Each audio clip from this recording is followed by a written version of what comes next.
This is Cheryl Todd of Gun Freedom Radio. And I'm the other guy, Dan Todd, reminding you that we and the show you are listening to are proud members of the Self-Defense Radio Network. Find out more and check out all of the other great shows and content at selfdefenseradio.net.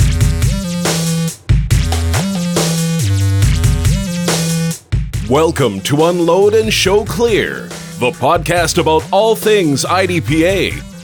And now, here's your host, living proof that without practice, there's no limit to how little you can accomplish, Lloyd Bailey. Welcome to another episode of Unload and Show Clear, where we counter the media's negative image of gun culture by introducing you to the amazing men and women who are involved in IDPA, International Defensive Pistol Association. We're focusing on people, not politics. The everyday people from all walks of life, men and women who volunteer their time and effort, who spend their hard-earned dollars on travel, match fees, and gear to make this sport great. They're your doctors, they clean your teeth, they're fixing your houses, taking care of your pets, they fix your computers and pilot your planes, and they protect our streets and our nation. They are gun culture at its finest, and it's misunderstood or completely unknown to the mainstream media. Today, I'm going to introduce you to another one of these awesome people. But first, I want to thank today's sponsor. As we've heard on this show from match directors across the country, match directors face many challenges in running local or sanctioned matches. The weather is the most unpredictable and potentially the most ruinous. Nothing sucks the fun out of a perfectly planned match like shooting in the pouring rain or the sweltering heat, scoring soggy targets under plastic bags, or squinting at failing tablets that have been exposed to the heat of the midday sun. Whatever the challenge that nature throws your way, our friends at Match Shark can help. Match Shark's patent-pending target shields keep your targets dry even in heavy rain. They allow you to run your matches more smoothly because setup and teardown is easy, pasting is easier, scoring is easier, and for the shooter, you can see the target more clearly because you don't have to cover them in plastic bags. And their new line of tablet shades help you keep your tablets cool and extend the life of their batteries when they're exposed to sunlight all day. They reduce eye strain too, which makes tablet use much easier for your safety officers and shooters. Designed and manufactured here in the USA, owned and operated by shooters with years of experience in setting up and running matches, let Match Shark help you run your matches faster, smarter, and better. Check them out today at matchshark.com. Get everything you need to be prepared for your next match, just in case Mother Nature decides to show up and spoil things. Match Shark target shields and tablet shades can make it a better experience for your safety officers and for your shooters. Go to matchshark.com today. Our special guest today is Alecia Russell from Epping, New Hampshire. Alecia, welcome to the show. Oh, thanks for having me on. So tell us a little about yourself. Tell us what you do for a living there in Epping. I am a quality assurance manager at a large manufacturing facility and been there about 21 years. So I have lots of vacation time that I'm able to use to go to matches and practice. So it works out really well. Nice. Yeah. And you've been putting that to good use. Where did your interest in guns come from? Did you grow up with guns in the house, or was it something that you took up later? Really later, actually. Just like in 2012, Wow. I started shooting. My brother actually just had approached me out of the blue and said he was going to try to go get his, LTC, and he was wondering if I was interested, so we could practice together. And so of course I was very interested in that and try something new. So I went and got mine, and my other brother actually got his license at the same time. So the three of us, occasionally we'd go practice. Mostly I spent the time with one of my brothers who lives closer. So we weren't, we didn't get to practice a lot together. Right. And I wasn't, I didn't really even practice a lot at that point. Just, like once a month, go down to the range for a little while. And that was like during the time when it was like an ammunition shortage. And Right.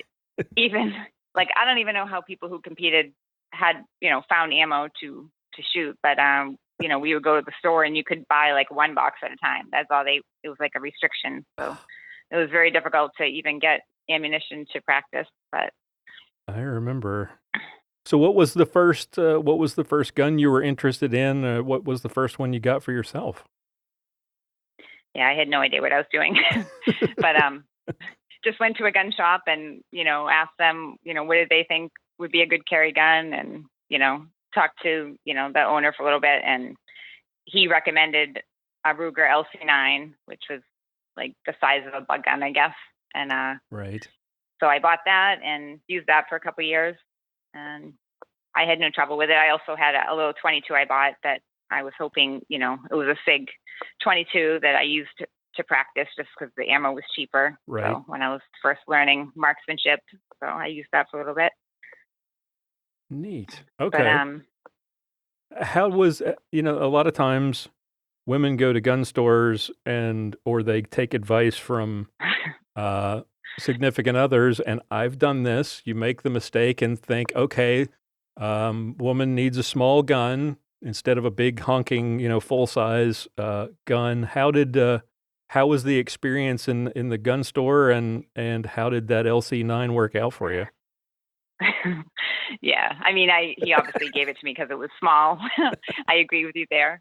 And it was really like rough on my hands. I ended up buying one of those little like rubber, wrap around for the grip, Right. just to like cushion it a little bit, because it was tough. Like you shot like 200 rounds through it, your hands were pretty sore. So, yeah, I did use it, but like I said, we didn't practice that much. So, but it was rough to use. Especially in the beginning when you're not used to it. Right.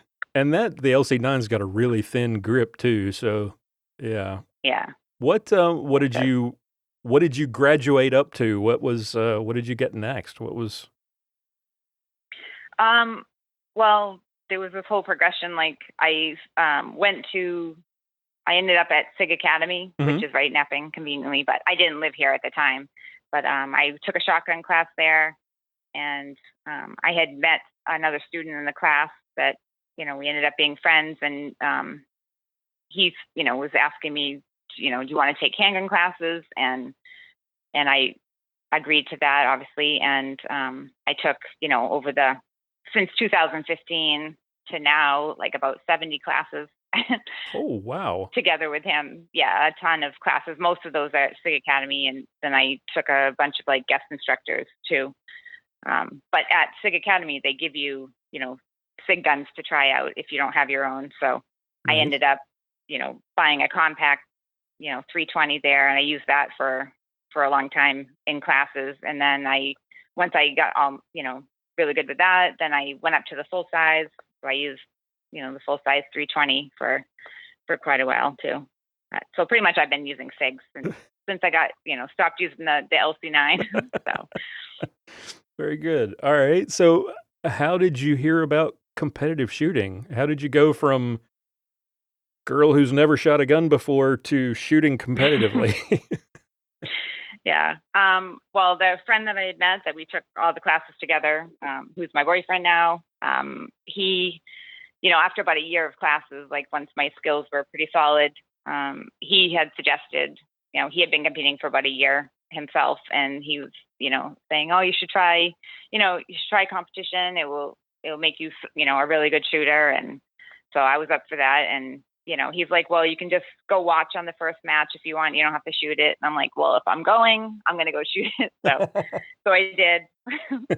But yeah, I got my rule book, and I had actually been on vacation like a few weeks before my first match, and like read the rule book cover to cover while I was on vacation trying to prepare. And so it was pretty stressful.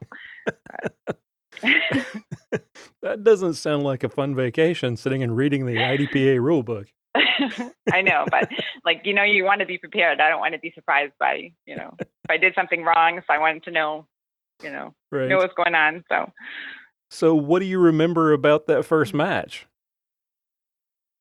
Not a lot about the stages, but it was pretty terrifying. Just I remember pulling up, and it was like a rainy day. It was coming down pretty good, and everybody was like wearing their raincoats as like cover garments, and I didn't like that immediately. I'm like, I don't want to wear my raincoat. The one I brought was like 2 or 3 sizes too big for me. So like, I didn't think I was going to have to wear it shooting. So that was the first problem. But yeah, I was just really nervous. I, wasn't much for being in front of people and, while you're running the stage and worrying about what other people, what they're thinking. And I don't know if guys are like that, but, when they're up competing, but I was definitely worried what everyone else was thinking. And, but, my friend was there and he took me under his wing. He, explained stage plan and, what not to do. And, so it went really well. I mean, I didn't do the greatest, but it was a good experience. I was really excited, right. And I was like, why have I not done this before? It was so much fun. So great. I was hooked after the first one. But. Nice. So, how long after that before you decided to try your hand at a big sanction match? It wasn't too long after that. I think that was in April 2016. I had my first match, and then I did 3 more local matches, and then I went to the New England Regionals in August. So it was just a couple months before I tried my first match, and that was really overwhelming. Just things were a lot more complicated, and it was a really long day, and it was pretty overwhelming. But I had a really good time. But it was interesting. Yeah, usually those first sanction matches, you see a lot of stuff that your local club can't put on, and you've got all the competitors in the NASCAR jerseys, and it's it's kind of eye-opening. Yeah, it is activator sequences, and it's overwhelming. And I wasn't I mean, I had skills, but I was not competition skills at that point, so I would get really nervous, and then you forget what you're supposed to be doing, so it was tough, but but I didn't do too bad. Good. Okay. So you talked about how nervous you were shooting in front of other people. What did it take? Was it just repetition that made that more comfortable, or was there something, some routine or something mental that you did to kind of block all that stuff out and not think about it? Or when the buzzer went off, everything else went out of your head and it didn't matter? What? Yeah, I mean, that's part of it, but I think it was just going to so many matches kind of, took that away. Right. Then I went to probably 10 matches that year. And then in 2017, I did everything I could shoot. I was, at all the local matches, and I did, 7 major matches. And, so I think it was just getting over that, not worrying about other people, just worrying about what I was doing. So right. Just repetition, I think, of being up there and, What do friends and family who, other than your brothers, who maybe don't have, you went from growing up with no guns and not being a gun person to one day being a gun person to to competing in, dozens of matches. What do your friends and your family, your non-gun friends and family think? How did they react to this change to the new Alecia? Yeah, they were surprised, I think. My kids especially, they still are amazed that I'm doing this, but obviously my family is really happy for me, and that I'm doing well. Even the kids now, if I talk about it, their eyes kind of glaze over, they're just they're not into it at all. Okay, Mom, so, we've heard this before. Yeah, and I do talk about it a lot. So, yeah, but very few people know at my work, you know what I mean? Because it's not something I like to broadcast. So just my closest friends there know, and they think it's great, that I have that. So, so talk about one of the sanction matches that you've been to, something that you saw once you'd gotten a few under your belt, a particular match performance, or something that you saw that was fun or funny or interesting, or where you learned a lesson or something like that over the past few years that stands out. Oh, well, I learned a lesson for sure at the last major match I just did, the New England Regionals, in August. So just setting the stage. I don't know what you do, where you're from, if they have indoor stages with the flashlight. Yep. But in the Northeast, they always have, low light stages at local matches and all the tiered matches around here. So last stage of the day was a low light stage. And so the shooting position was under a table, like shooting prone. And they had like a rug down under this table. And your start position was, unloaded gun on the table with your flashlight was on the table, turned off. And you were, your starting position was sitting in a chair like 6 feet away. Mm-hmm. And, they had like a little small dim light lighting up the table where your gun and flashlight were, just so you could see where it was when you had to run and go get it. So then they, shut the light off, buzzer goes off. I run up to the table, I load my gun, rack it, grab my flashlight, and I knocked it off the table. Okay. It fell on the floor and it rolled away in the dark. I heard it like roll away on the cement, and I'm like, oh my God. So I'm like on my hands and knees, my pistol in one hand, and then my left hand, I'm like crawling around, reaching out, trying to find my flashlight. And it was like 5 or 6 seconds I was down there. Oh. It felt like forever. And I was like trying to stay calm. Like I finally, I touched my flashlight. By then I'm like in a panic. I turned it on quick and, put it in my hand, but I didn't put it where I typically would. So like when I went under the table to start shooting, like my flashlight wasn't even pointed at the targets. It was like pointed at the wall. So I couldn't see anything. And then so I was shooting, but it was like really slow and there was headshots and it was terrible. So I had like, 5 or 6 seconds of wasted time, trying to find the light. And then I had like 4 points down. So I lost like 10 seconds on that stage, and I was like, oh, my match is over. Like it was horrible, but it was really funny. I mean, after the fact, it was funny. And it was like a really big lesson of get your flashlight first and turn it on before you try to do anything else. Right. So I won't. Yeah. And it was funny too, because when I was planning the stage in my head, I kept saying, should I pick up the gun first or pick up the flashlight first? And I kept going back and forth, but I thought it would be easier, to load my gun first without something else in my hand. But Right. lesson learned. So, it was pretty funny. Very neat. Now you are a master in. You said you got your first master match bump was in SSP. Is that right? Yeah. That was last year? At the it was in 2018. In February we were down in the Florida State match. Nice. And talk about that experience. I mean, making master, not something that especially doing it in a match, that's got to feel pretty good. Yeah, it was really exciting. I wasn't expecting. I mean, I was like second high expert, so there was enough people that even though I was second, I still ended up getting the bump. So that was really exciting. And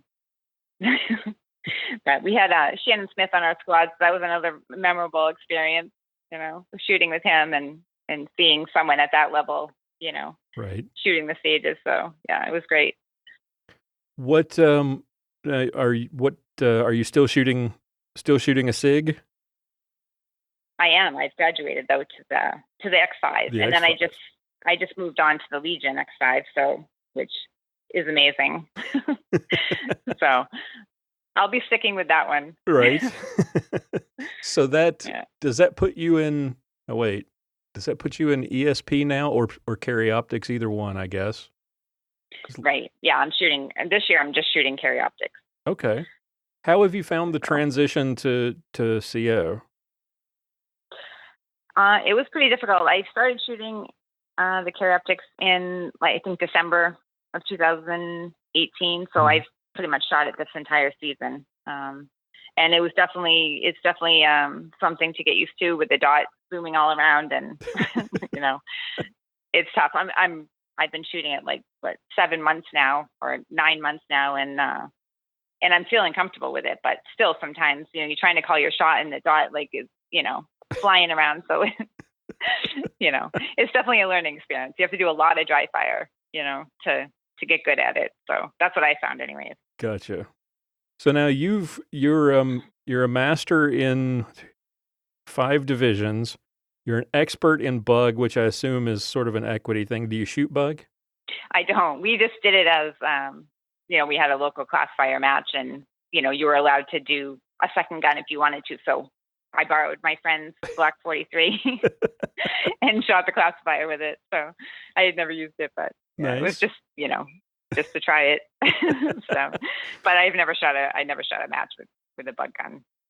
That leaves, well, let's throw that one in. If you had to choose between bug and revolver and PCC being the two that you're currently unclassified in, and you had to shoot that division for the entire season, which one would you choose? Bug, revolver, or PCC? Yes.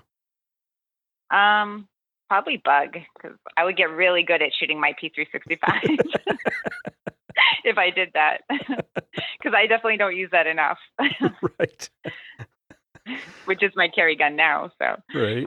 All right. Well, yeah. So how did you go from, what did it take to get from the new shooter worried about everybody watching her shoot to master class? What's the practice? What's the routine like? What kind of effort did it take? Because you've done it in a very short period of time. Yeah, and I mean, it seems long to me, but I know for other people it seems short. But yeah, just the amount of classes alone I took trying to, build skills. Like I said, I'd taken like 70, courses in the last, 4 years, and I dry fire a lot, like every day, pretty much, if I'm not shooting, live fire. And I like currently my schedule, I'll practice live fire 3 days a week, and then I do a match on Saturday and Sunday. Oh, wow. And then I'll dry fire, on the days that I haven't been shooting. So, and then I dry fire the day of the match in the morning. I'll get up early and dry fire before I go, just to get warmed up. And so, I mean, I put a lot of time into, and training into it. And obviously I had an awesome mentor, that practices me all the time, my boyfriend, and went to all the matches with me. And, that was a huge, definitely, fast tracked me. Right. Skill wise, and, understanding everything. And so what, I for the women out there who might hear this and who, they've thought about getting out there with the guys or with the boyfriend or with the husband, but they're kind of nervous about it, or they think, I won't really fit in. Give people an idea how should they approach it? What advice would you give women shooters who might be interested in guns, who might be interested in competition, but are kind of nervous because it kind of looks like, the boys club? Yeah, it's definitely intimidating, because it is mostly men that shoot. But I mean, going with someone else, helped me a lot. And not everybody has someone to go with. But even if you practice and you went to a match, or they have IDPA practices, at local clubs around here, I think they do them pretty much all over. But everybody is so willing to help you through every phase of learning the sport. Mm-hmm. Right from the first match, that I went to, everybody's very supportive and non-judgmental, and Right. I've made so many great friends, so I mean, I just would suggest, getting training from someone, or, taking classes, or an intro to IDPA class, or, going to a practice, and just even going just to watch a couple matches to see what what it would be like. Right. And, if you ask anybody there for advice, everybody's so willing to help. And at this point, what would you say is the most important thing that you learned in between the time that you got started and making master at the Florida match last year? What's the biggest lesson learned? Well, I would say consistency is what is going to improve you, placement wise. Mm-hmm. And, because in the beginning, when I first started shooting, I was all over the place. Like, I would have a really good stage, and the next stage something horrible would happen. And it was, you'd make this bad error. And then the next stage you have this awesome stage. And then, it was just up and down, all day. It's really emotional. And I'm sure, everybody's experienced this, you're all excited. And then the next one you're really upset. And that was another thing I used to let that get to me, and I'd get, like angry at myself, like if I made a mistake, and so that doesn't make anything better. But Right. yeah, I mean, the consistency, like now I'm very consistent, I can go through a whole, an entire tiered match and pretty much shoot the same way on every stage. I don't make a lot of errors anymore. And so I think it's just like trying to get to this point where you're really consistent, where you have a good, mental game, like where you can visualize the stages good, and, you can call your shots. I mean, all those things, is what makes you consistent. So. Right. And not listening I to think other that's the people's biggest game thing. plans. Yeah, or not changing at the last minute, which we've all done that. Thinking Yep. I can fit that change in, and then you get up there and it's like, oh, what just happened? Right. Dumpster fire. Yeah. Yeah. At this point, what part of your game would you say you talked about becoming more consistent and shooting your game and having a consistent match? What is that? What you would consider the strength of your game at this point? What would you say is your strong suit, and what part of your game do you still feel like needs the most improvement? Yeah, I mean, I definitely would say consistency and accuracy is what, my strong points right now. Mm-hmm. That help me out a lot. And then, for things I still need to work on, I've been working a lot, like this whole year, just on movement, efficiency and those kind of things. So I think, I mean, I've improved a lot, but I still think that that's my biggest weakness at this point. Right. And always working on transitions, which cuts a lot of time out. So those are the things I'm working on now, continuing to work on. Right. You mentioned accuracy. Which did the scoring change in the 2017 rule book help your game, or did it have no real impact? Oh, with the fault line changes and the fault line, and particularly the scoring change with the 1 second per point. Oh, yeah. I've always been pretty good accuracy wise. So I and now I just make sure I, get as many down zeros as possible. Like you can take the time because it's worth the penalty is so much now that, yeah. So you can't really afford to have a lot of points down, obviously, but right. Yeah. So I do try to focus on, I was always pretty good at accuracy, but it's even more now with the rule change. So. Right. You can't outrun your crummy shooting anymore. That's right. In makeups, it just doesn't cut it when you have to do a couple to try to, try to get it down through. If you just do it right the first time, it's way faster. Right. So. The question that I always like to ask, that I get a variety of answers on, most of them very mundane, but every now and then I get interesting answers on this one. What is there something that you take to a match with you, something you always have to have with you in the range bag? I mean, everybody takes the regular stuff, the holster and the mag carriers and eye and ear protection and that stuff.